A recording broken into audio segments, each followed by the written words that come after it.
രാഹുൽ മാങ്കൂട്ടത്തിൽ ആ സ്ത്രീയെ കൊന്നു കളയുമെന്ന് വരെ പറഞ്ഞു.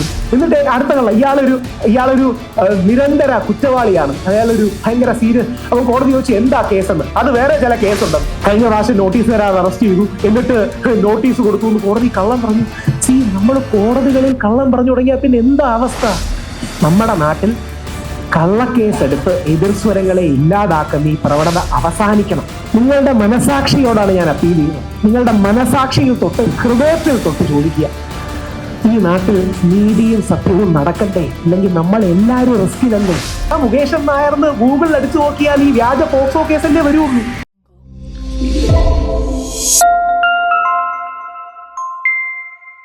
ഈ കേസിൽ ബഹുമാനപ്പെട്ട മീഡിയ, ബഹുമാനപ്പെട്ട കോടതി, ബഹുമാനപ്പെട്ട മീഡിയ, ബഹുമാനപ്പെട്ട പോലീസ് അടക്കമുള്ള ആൾക്കാർ ഈ വിഷയത്തിന്റെ സത്യസന്ധമായ കാര്യങ്ങൾ ചെയ്യണം.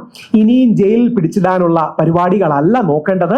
ഭരണഘടന എനിക്ക് ഉറപ്പു തരുന്ന മൗലിക അവകാശമായ ആവിഷ്കാര സ്വാതന്ത്ര്യം, വിമർശന സ്വാതന്ത്ര്യം ആർട്ടിക്കിൾ 19 പരിധിയിൽ വരുന്നതിന് ഉള്ളിൽ നിന്നുകൊണ്ടും റീസണബിൾ റെസ്ട്രിക്ഷൻസ് അഥവാ യുക്തിസഹമായ കാര്യകാരണ അടിസ്ഥിതമായ റെസ്ട്രിക്ഷൻസിനുള്ളിൽ നിന്നുകൊണ്ടുമാണ് ഞാൻ പറഞ്ഞത് എന്ന് ചൂണ്ടിക്കാട്ടാൻ ആഗ്രഹിക്കുന്നു. ഒരു അധിക്ഷേപവുമില്ല, ഒരു സെക്ഷലി കളർഡ് റിമാർക്കുമില്ല, ആ പെൺകുട്ടിയുടെ ഐഡന്റിറ്റി ഡിസ്ക്ലോസ് ചെയ്തിട്ടില്ല, ആ പെൺകുട്ടിയുടെ ഫോട്ടോ ഇട്ടിട്ടില്ല. ഒരു കാര്യം കൂടി ആലോചിക്കണം, ഇടുന്നതിൽ പോലും പ്രശ്നമില്ല, എന്നിട്ട് പോലും ഞാൻ ചെയ്യുന്നില്ല. കാര്യം ആ പെൺകുട്ടി അതിജീവിതയല്ല. എന്തിന്? ആ പെൺകുട്ടിയുടെ ഹസ്ബൻഡ് ഇട്ട വീഡിയോ ഞാൻ ലൈക്ക് ചെയ്തു പോലുമില്ല. എന്നെ സപ്പോർട്ട് ചെയ്തിട്ട വീഡിയോ ആണ്. ഇനി ലൈക്ക് ചെയ്ത് കഴിഞ്ഞാൽ അതിന്റെ പേരിൽ ഗൂഢാലോചന ഉണ്ടെന്ന് പറയും. നമ്മുടെ നാട്ടിൽ കള്ളക്കേസെടുത്ത് എതിർസ്വരങ്ങളെ ഇല്ലാതാക്കുന്ന ഈ പ്രവണത അവസാനിക്കണം. അതായത് പോലീസ് കേസുകളെ ഹരാസ്മെന്റിന്റെ ടൂളായിട്ട്, അതാണ് നമ്മൾ പോറ്റിയെ കയറ്റി എന്ന പാട്ടിൽ കണ്ടത്. മതസ്പർദ്ധ ഉണ്ടാക്കാൻ ശ്രമിക്കുന്നു എന്ന് പറഞ്ഞ് കള്ളപ്പരാതി ഇടും. അത് ദൈവം സഹായിച്ച് മീഡിയയുടെ എല്ലാം സ്റ്റാൻഡ് കൊണ്ടുകൂടിയാണ്. അതും കൂടെയാണ് മീഡിയയോട് പറയാൻ ആഗ്രഹിക്കുന്നത്. നിങ്ങൾ മീഡിയക്കാരുടെ സ്റ്റാൻഡ് പോലീസുകാർ സ്ഥിരമിരുന്ന് കാണുന്നുണ്ട്. നിങ്ങൾ വിശ്വസിക്കുന്നതിനപ്പുറം നിങ്ങളാരും, എനിക്കറിയില്ല ഇവിടെ ആരെങ്കിലും പോലീസ് സ്റ്റേഷനിൽ കിടന്നിട്ടുണ്ടോ, പോലീസുകാരോട് യാത്ര ചെയ്തിട്ടുണ്ടോ, ജയിലിൽ കിടന്ന ഒരാളെന്ന രീതി പറയുക, സൈബർ സ്റ്റേഷനുള്ളിൽ കിടന്ന ആളെന്ന രീതി പറയുക. ഇവർ നിങ്ങൾ ഒപ്പിയെടുക്കുന്ന അഭിപ്രായം പറയുന്ന മുഖ്യധാരാ ചാനലുകളിൽ 4 or 5 മാറി മാറി കാണുന്ന പോലീസുകാരെ ഞാൻ അവിടെ കണ്ടു. അത് നല്ലതാണ്, ഒരു പൊതുജനത്തിന്റെ പൾസ്. നിങ്ങൾ എടുക്കുന്ന സ്റ്റാൻഡ് കോടതിയെയും, കോടതി എന്ന് പറയുന്നില്ല, കോടതി ഇഷ്ടപ്പെട്ടില്ല, നിങ്ങൾ എടുക്കുന്ന സ്റ്റാൻഡ് നിയമ സംവിധാനത്തെയും പോലീസിനെയും സ്വാധീനിക്കുന്നുണ്ട്. പോലീസിന്റെ ഉന്നത ഉദ്യോഗസ്ഥർ വരെ, എൻ്റെ വൈഫൊക്കെ ആ ചാനൽ ഇങ്ങനെ പറഞ്ഞു എന്ന് വരെ പറയുന്നുണ്ട്. മീഡിയയുടെ പവർ അതാണ്. പോലീസും പ്രോസിക്യൂഷനും കള്ളം പറയുകയാണെങ്കിൽ പ്രതിരോധമായിട്ട് വർക്ക് ചെയ്യേണ്ടതാണ് മീഡിയയും കോടതികളും. ആ പ്രതിരോധമായിട്ട് വർക്ക് ചെയ്തില്ലെങ്കിൽ ആരെയും കള്ളക്കേസിൽ കൊടുക്കാവുന്ന ദുരവസ്ഥയുണ്ടാകും. വെറുതെ പേരും ഊരും നാളും ഇല്ലാത്തൊരു പരാതി വെച്ച് ആരെയും കൊടുക്കാം. ഈ സ്പേസ് മിസ്യൂസ് ചെയ്യാൻ ദൈവത്തെ ഓർത്ത് സമ്മതിക്കണം. ഇത് എനിക്ക് വേണ്ടി മാത്രമല്ല, ഞാൻ സ്ഥിരം പറയാറുണ്ട്, ഞാനിത് ചെയ്യുന്ന ഒരുപാട് പേര് എന്നോട് ജയിലിൽ പോയപ്പം എൻ്റെ കൂടെ നിന്ന് ചില പോലീസുകാർ സെൽഫി അടക്കം എടുത്തു. ഞാനിപ്പം അവരോട് പറഞ്ഞു, സാറേ ഈ കള്ളക്കേസുകൾ ഒരു ഇഷ്യൂ ആണ്. ഞാൻ ഈ പ്രവർത്തിക്കുന്ന എനിക്ക് വേണ്ടി മാത്രമല്ല, എൻ്റെ മക്കൾക്ക് വേണ്ടിയാണ്. വീട്ടിൽ 2 ആൺകുട്ടികൾ വളർന്നു വരുന്നുണ്ട്. എനിക്ക് പേടിയുണ്ട്, നാളെ അവർക്കെതിരെ കള്ളക്കേസ് വരുമോ? ആരെങ്കിലും കൊടുത്താൽ പോരെ? അവർ നാളെ ഒരു അഫയർ ബ്രേക്ക് ചെയ്യുമ്പോഴായിരിക്കും, അവൻ്റെ സ്കൂളിൽ ഒരു പ്രശ്നം ഉണ്ടാകുമ്പോഴായിരിക്കും, കോളേജിൽ ഒരു പ്രശ്നം ഉണ്ടാകുമ്പോഴായിരിക്കും. ഈ കള്ളക്കേസുകൾ അവസാനിപ്പിക്കണം. എന്തെങ്കിലും 2 or 3 ചോദ്യങ്ങൾ ഉണ്ടെങ്കിൽ പരിധിക്കുള്ളിൽ നിന്ന് ഞാൻ മറുപടി പറയാം. ഇല്ലെങ്കിൽ നിങ്ങളിത് കൊടുക്കണം.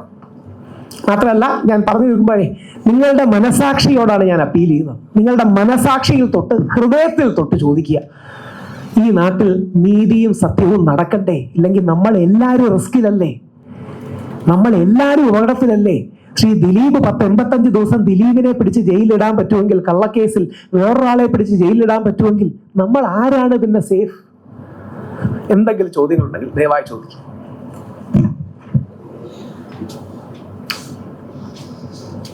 നിങ്ങൾ തീർച്ചയായും ചോദിക്കണം. ഏതെങ്കിലും പറഞ്ഞതിന് എതിരഭിപ്രായം ഉണ്ടോ, അനുകൂല അഭിപ്രായം ഉണ്ടെങ്കിലും ചോദിക്കണം. പിന്നെ ദയവായി ഒന്ന് വിളിച്ച് അന്വേഷിക്കണം, ആ പരാതി വന്നു. മീഡിയയിൽ കണ്ടിട്ടാണ് ഞാനിപ്പോൾ ഹൈക്കോടതിയിൽ ഞാൻ ഓൾറെഡി മൂവ് ചെയ്തു. ഹൈക്കോടതിയിൽ ഇപ്പം നമ്മൾ സംസാരിക്കുമ്പോൾ ഹൈക്കോടതിയിൽ മുൻകൂർ ജാമ്യത്തിന് മൂവ് ഉണ്ട്. കാര്യം കഴിഞ്ഞ പ്രാവശ്യം നോട്ടീസ് തരാതെ അറസ്റ്റ് ചെയ്തു. എന്നിട്ട് നോട്ടീസ് കൊടുത്തു എന്ന് കോടതി കള്ളം പറഞ്ഞു. നമ്മൾ കോടതികളിൽ കള്ളം പറഞ്ഞു തുടങ്ങിയാൽ പിന്നെ എന്താ അവസ്ഥ? ഒന്ന് ആലോചിച്ച് നോക്കുക. കോടതികളിൽ കള്ളം പറഞ്ഞു തുടങ്ങി. എനിക്ക് അന്ന് പറയാൻ പറ്റില്ല, പക്ഷെ ഇന്ന് പറയാം. എനിക്ക് വീണ്ടും ജാമ്യം നിഷേധിക്കാനായി കോടതിയിൽ കയറിയെന്ന് പ്രോസിക്യൂട്ടർ പറയുകയാണ്, പോലീസ് റിപ്പോർട്ട് വന്നിട്ടില്ല. എന്റെ ഫ്രണ്ടിൽ വെച്ചാണ് പോലീസുകാരപ്പോൾ അയാളെ വിളിച്ചത്. അതായത് എന്റെ ഫ്രണ്ടിൽ വെച്ച് പോലീസുകാർ വീണ്ടും ഇത് അറിഞ്ഞപ്പോൾ അയാൾ വിളിച്ചു, ഞങ്ങൾ രാവിലെ റിപ്പോർട്ട് കൊണ്ട് തന്നല്ലോ. അതായത് ബേസിക്കലി ഞാൻ 2-3 ദിവസം കൂടെ ജയിലിൽ കിടക്കട്ടെ, ഇതാണ് ഉദ്ദേശം. അനീതിയല്ലേ? നമ്മുടെ ശത്രുക്കൾക്ക് നമ്മളങ്ങനെ ചെയ്യാമോ? അവിടെയാണ് പറഞ്ഞ അവസാനിപ്പിക്കുമ്പോൾ ഞാൻ ശബരിമല കൊള്ളയുടെ വിഷയം വരികയാണ്. ഞാൻ എല്ലാ TV ചാനലും ചർച്ച ചെയ്തിരിക്കുന്നതാണ്. ഞാൻ CPM അനുകൂലിക്കുന്ന വ്യക്തിയല്ല, CPM വിരുദ്ധനാണ്, ഇടത് വിരുദ്ധനായ ഒരു വലതുപക്ഷ ഹിന്ദു ആക്ടിവിസ്റ്റാണ് ഞാൻ പക്ഷെ ഒരിക്കലും കടകംപള്ളി സാറിനെ കടന്നാക്രമിക്കില്ല. കാര്യം കോടതി അങ്ങനെ പറഞ്ഞിട്ടില്ല. എനിക്ക് ശക്തമായ എതിർപ്പുള്ള വ്യക്തിയാണ് ശ്രീ പിണറായി വിജയൻ അവർ, നമ്മുടെ മുഖ്യമന്ത്രി. പുള്ളി കാരണം 3-4 പ്രാവശ്യം എന്നെ അറസ്റ്റ് ചെയ്തിട്ടുണ്ട്, ശബരിമല കേസ് അടക്കം. ഞാൻ ആഴ്ചകളോളം ജയിലിൽ കിടന്നിട്ടുണ്ട്. പക്ഷെ അദ്ദേഹത്തിനെതിരെ ഇല്ലാത്തൊരു കള്ളം ഞാൻ പറയില്ല കോടതി വിധി വരാതെ. എന്തുകൊണ്ടാണ്? ചില മാന്യതകൾ നമ്മൾ കീപ്പ് ചെയ്യണ്ടേ? ഇല്ലെങ്കിൽ എന്താ അവസ്ഥ? അതായത് ഇപ്പം സംഭവിക്കുന്നത് അറിയോ? കിട്ടിയ ഒരു വരി പരമാവധി വിപുലീകരിച്ച് മറുഭാഗത്തെ ആക്രമിക്കുക. രാഹുൽ മാങ്കൂട്ടത്തിൽ ആ സ്ത്രീയെ കൊന്നു കളയുമെന്ന് വരെ പറഞ്ഞു. അങ്ങനെയല്ല പുള്ളി പറഞ്ഞത്. പക്ഷേ നമ്മുടെ മുഖ്യമന്ത്രിയാണ് ഇലക്ഷന്റെ ദിവസം എന്ന് പറയുന്നത്. അദ്ദേഹത്തിന് രാഷ്ട്രീയ താല്പര്യങ്ങൾ കാണാം, പക്ഷേ നമുക്കത് ഉണ്ടാവരുതല്ലോ. കാര്യം ഇത് ആർക്കെതിരെയും പ്രയോഗിച്ചുകൂടെ? ഇപ്പൊ ശ്രീ ദിലീപിന്റെ കേസ്, ശ്രീ ദിലീപ് നിരപരാധിയാണെന്ന് കോടതി പറഞ്ഞു. ഒരു വിഭാഗം മാധ്യമങ്ങൾ അദ്ദേഹത്തെ വിടാൻ തയ്യാറാണ്. എന്തെങ്കിലും തെളിവ് കയ്യിലുണ്ടായിട്ടാണ്? കാര്യം ഇതങ്ങ് വ്യാപകമായി പ്രചരിപ്പിക്കുക. ഇനി അതും കൂടെയാണ്, ഇതാണ് എന്നോട് ദേഷ്യം. കാര്യം ഞാൻ ഇവരുടെ മീഡിയ നെറേറ്റീവുകൾ പൊളിക്കുന്നു. അത് ബോബി ചെമ്മണ്ണൂരിന്റെ കേസിൽ, രാഹുൽ മാങ്കൂട്ടത്തലിന്റെ കേസിൽ, ഇന്നലെ ആ ചെറുപ്പക്കാരന്റെ കേസിൽ പരാതിക്കാര് പറയുന്ന മീഡിയ നെറേറ്റീവുകൾ പൊളിക്കുന്നു. പരാതിക്കാരെ, ഈ പുരുഷന്മാരെ അധിക്ഷേപിക്കാനോ ടാർണിഷ് ചെയ്യാനോ അനുവദിക്കുന്നില്ല. ഞാൻ അവർക്ക് വേണ്ടി എന്നാൽ കഴിയുന്ന ഒരു കവചം പോലെ പ്രവർത്തിക്കുന്നു. ഇതാണ് ദേഷ്യം. ഇത് തന്നെയാണ് മുകേഷിന്റെ കേസിൽ സംഭവിച്ചത്. ഇത് തന്നെയാണ് വേറൊരാളുടെ കേസിൽ സംഭവിക്കുന്നത്. അതുകൊണ്ട് ദൈവത്തെ ഓർത്ത് നിങ്ങൾ ഏതെങ്കിലും ഒരു ചോദ്യമെങ്കിലും ചോദിക്കണം. ഞാൻ അവസാനിപ്പിക്കാം. ഇല്ലെങ്കിൽ എന്താ അറിയാമോ, ഈ കാര്യങ്ങൾ ജനങ്ങൾ അറിയണം. ഞാനിപ്പോൾ മുകേഷിനും കൂടെ, ഞാനും മുകേഷും ഒക്കെ മിഷൻ മെൻസ് കമ്മീഷന് വേണ്ടി പോരാടുന്നവരാണ്. മുകേഷിന്റെ എതിരെ ഒരു വ്യാജ പരാതി വന്നപ്പം ഫ്രണ്ട് പേജിൽ വാർത്ത, പരാതി തെറ്റാണെന്ന് കോടതി പറഞ്ഞ് ആ സെക്ഷൻ എടുത്തു മാറ്റിയപ്പോൾ വാർത്തയില്ല. നാളെ മുകേഷൻ നായർന്ന് ഗൂഗിളിൽ അടിച്ചു നോക്കിയാൽ ഈ വ്യാജ പോക്സോ കേസല്ലേ വരുള്ളൂ. ഇയാളുടെ വീട്ടിലും അമ്മയില്ലേ? ഇയാളുടെ വീട്ടിലും മക്കളില്ലേ? അങ്ങനെ ഒരു അവസ്ഥ നിങ്ങൾക്ക് ഒന്ന് ആലോചിച്ച് നോക്കൂ. നിങ്ങൾ ഒരു വ്യാജ പോക്സോ കേസിൽ പെട്ടുപോയിരിക്കട്ടെ, നിങ്ങൾക്കെതിരെ ഇതേപോലെ വ്യാജ പരാതി വന്നു എന്നിരിക്കട്ടെ. നാളെ നമ്മൾ ഗൂഗിളിലോ ഫേസ്ബുക്കിലോ സോഷ്യൽ മീഡിയയിലോ പോകുമ്പം മുകേഷ് നായർ പോക്സോ പ്രതി, ഇങ്ങനെയാണ് ആ ഫോട്ടോ, എനിക്കിന്ന് ഓർമ്മയുണ്ട്. മുകേഷ് വീശയൊക്കെ വരിച്ചു. ഇത് ജീവിതത്തിലെ അനുഭവിക്കുമ്പോഴേ അതിന്റെ വേദന മനസ്സിലാവും. നമ്മുടെ മകനോ നമുക്കോ നമ്മുടെ സഹോദരനോ അച്ഛനോ ഒക്കെ അങ്ങനെ കള്ള ആരോപണം വരുമ്പോഴേ നമുക്കിതിന്റെ പൊള്ളൽ മനസ്സിലാവും. ഞാൻ കോടതിയിൽ ശബ്ദമുയർത്തി സംസാരിച്ചതിന് അവിടുത്തെ അഡ്വക്കേറ്റ്സ് ഒക്കെ എന്നെ വിമർശിച്ചു. ഞാൻ പറഞ്ഞു, സാറേ, നമുക്ക് നേരെ കള്ളാരോപണം വരുമ്പോഴേ നമുക്ക് ഇതിന്റെ പൊള്ളലറിയും. ഞാൻ പറയാത്ത കാര്യങ്ങൾ പ്രോസിക്യൂട്ടർ കോടതിയിലോ എന്ന് പറയുക. ഞാൻ ബഹളം വെച്ച് പറയണം, സാർ അങ്ങനെ ദാറ്റ്സ് റോങ്, ഹീസ് ലൈയിങ് എന്ന് പറഞ്ഞപ്പോൾ പ്രോസിക്യൂട്ടർ അപ്പം മാറ്റി. അങ്ങനെയൊക്കെ തോന്നുന്ന രീതിയിൽ പറയുന്നുണ്ട്. ചാനൽ ചർച്ചകളിൽ പറയുന്നത് പോലെയാണ് കോടതി മുറികളിൽ പറയുന്നത്.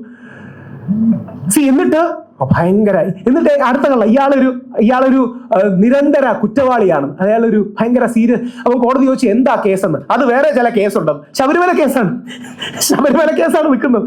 അപ്പോൾ കോടതി എന്നിട്ട് എന്റെ വിധിനകത്ത് എഴുതിയിട്ടുണ്ട്, ഒരു ഡീറ്റെയിൽസ് ഞങ്ങൾ ഇതിനോട് പറഞ്ഞിട്ടില്ല. ഇത് തന്നെയാണ് രാഹുൽ മാങ്കൂട്ടത്തിന്റെ കേസിൽ ബാംഗ്ലൂരിൽ നിന്ന് പുതിയൊരു വ്യാജ പരാതി കൊണ്ടുവന്നല്ലോ, ആ കാര്യത്തിലും ചെയ്ത്. എന്നിട്ട് കോടതി എന്ത് പറഞ്ഞു? ഇതിൽ ഞങ്ങൾക്ക് സംശയമുണ്ട്. കോടതി എന്താ പറഞ്ഞത്? ഇതിൽ ഞങ്ങൾക്ക് സംശയമുണ്ട്. ഈ ട്രാപ്പ് ചെയ്യുന്ന പരിപാടി അവസാനിപ്പിക്കണ്ടേ?